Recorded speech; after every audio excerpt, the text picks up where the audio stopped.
they begin in New York and it's their home base. It's like where their routine is and their job is and all their stress is. And I think for anyone, when you're in your day to day, time is it's just something that happens to you. I'm running out of time or I'm late or it's like we're always fighting with time to stay in lockstep with what we're supposed to be doing. And then this is why the idea of vacation or getting away is so appealing to us and is so appealing to me as a writer because when we leave our home setting and the structures of time that we've built into our lives, then people get in touch with their feelings, things slow down, days take on a different shape. And that's where the most interesting things happen, for better or for worse. We're getting more in touch with what our mind is doing when it's not in service to the structure of time. When you're somewhere other than home, there's nowhere you have to be. There's probably nothing that you feel like you're letting slip by or dropping the ball, or it's just it puts you in a very different frame of mind to engage with your own life. I lived in New York City for 25 years, and every time I go away, I think, oh my gosh, this is so nice. I wish my, everyday life felt this calm. And of course, you can't replicate a vacation in your everyday life, but when I had the opportunity to move out of the city into a more like small town, country environment, I took it and it's been fantastic. And I've experienced a similar change in relationship to time, even though I have deadlines and responsibilities. It's not, New York City is that crushing, like, I gotta catch the next train and I have an hour to kill between appointments and it's just another thing to fight with and wrestle with. And once I changed environments, that feeling left completely. I'd written probably 8 novels set in the summer and I really liked it, but it was a very specific type of book. And then because to me, summer's always meant escape, especially in Manhattan. Like that's the time when you go away and you experience the other way of living, which is like beachside or in the, cabin somewhere, it's just not urban. And then when I left New York, I really fell in love with autumn again because autumn in New York never felt the way it feels outside of the city. Because I didn't grow up in New York, it's something like I realized right away when I left to be in a more rural environment. It's back to, I mean, New Hope in this whole area, it's like one of the top like fall foliage destinations in the country. Like it's extraordinarily beautiful. Just the whole vibe, like the pumpkin patches and like the way the farms change color and everything is just so much like a stage set or a film. So I just was like, yeah, I really want to explore this in a book and try to get the feeling that some of those sensory experiences down. We see the end of something. I mean, it's the end and it's like it's beautiful, but it is um death. I mean, Mm. the leaves falling off the trees and we know we're going to go through winter.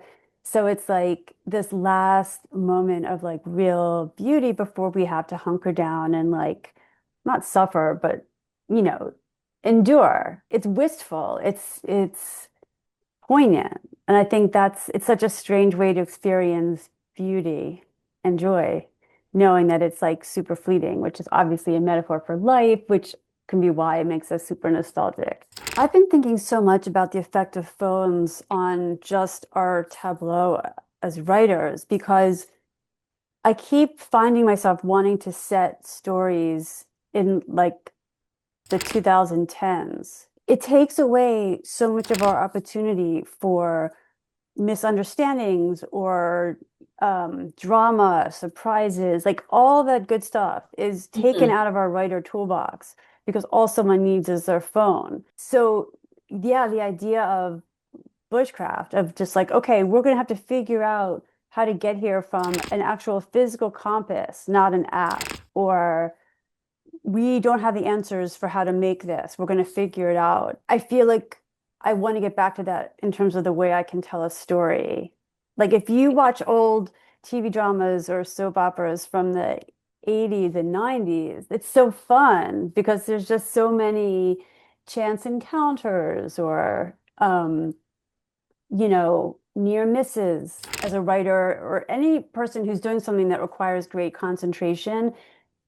The goal is to be in that state where you're like not aware of anything else. And that includes time, which is so contrary to our normal way of operating.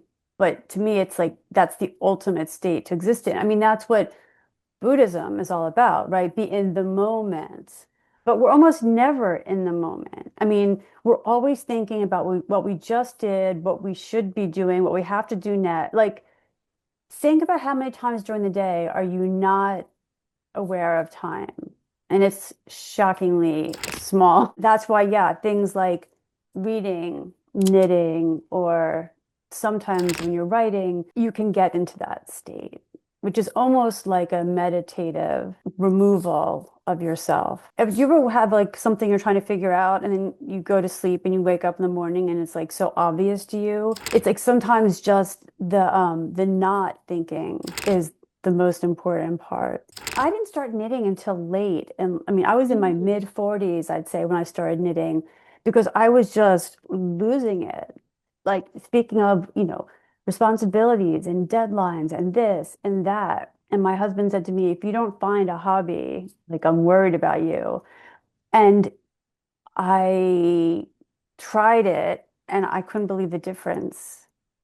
And it's not, I think not everyone would love knitting because there's other things I tried that hadn't worked for me. But if you can find that one thing, oh, like right now, I'm totally obsessed with bedazzling my book covers. You get these little kits of these little rhinestones that, and you just glue them onto something, which sounds so ridiculous. But if I tell you, it does the same thing. And unlike knitting, you can't really make a mistake. You don't have to follow any directions. It's like purely like when you were young and you could lose yourself in coloring, whatever kids do. It's like, I just think it's so important for everyone to be able to like dial in. The point is the act itself. And, I've kind of lost the ability to feel that way about writing just because it is now my job and my profession, and the end result does matter. So it's like keep one thing that's not like that. And you'd be surprised how hard it is to just Yeah. keep it as like whatever happens, happens. The point is that you're for that hour, that's what you're doing.